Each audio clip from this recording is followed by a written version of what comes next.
Internacional Revolucionaria, tenemos aquí a Steven Durham en solidaridad con la campaña Nestora. Sí, yo estoy hablando por un comité que se fundó hace un año, se llama el Comité para Regroupamiento Internacional Revolucionario, Committee for Revolutionary International Regroupment.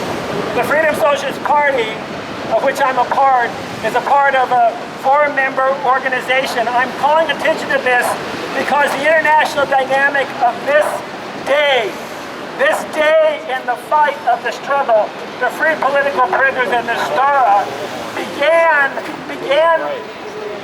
with the participation of the Freedom Socialist Party here in New York City and the Partido Obrero Socialista of Mexico, another party in Costa Rica, and another one in the Dominican Republic. This campaign has become an international campaign because these four organizations have worked together to do what we can do, given our resources, to free Nestora Salgado as an international campaign. We're carrying out this campaign just as we did with expanding the reach of the Nestora campaign. And we can all free Nestora campaign. We can all be proud she was released at the January 1st of this year. Let's give a big round of applause for our efforts and the efforts of everybody who's fighting against political repression. Presos políticos, libertad! Presos políticos, libertad! Presos políticos, libertad! But I want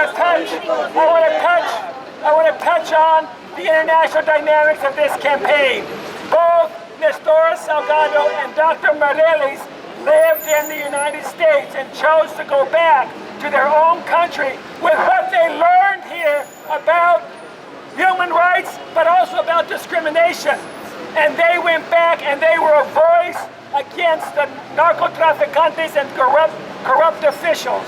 The same way that immigrants come to this country and they bring with them their experience in the class struggle. And as I like to say in this campaign, the fact that now we're celebrating May Day, which is began on American soil in the fight for the 8-hour day, we can attribute that to the massive number of immigrants in this country that keep the economy afloat.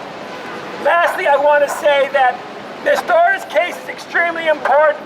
And it's important because this woman has discrimination, piled against discrimination, piled against discrimination. She has been treated so poorly because the women of Mexico are a force to deal with.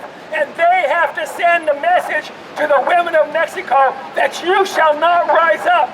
And that's exactly why she's been held for a whole year, given filthy water, and only and in total isolation, being treated like a rabid dog, as she says in her speech, her announcement today. That is why when you intimidate women and women who are oppressed by nation or color or race, you are intimidating the whole country. Just like this country was born out of slavery, and every white person in America was terrorized by the Southern slaveocracy. So, we're glad to be here. I want you to know that the international aspects of this campaign will continue. I want to note that other people have said that there are demonstrations in 7 different countries. Mexico, with 10 different states. 10 different states have actions today. Mexico, Dominican Republic, Costa Rica, Australia, Brazil, and Argentina.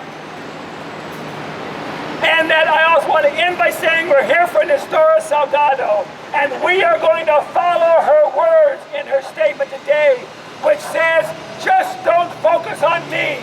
Focus on Gonzalo Molino, Arturo Campos, y Marco Antonio Swastigui.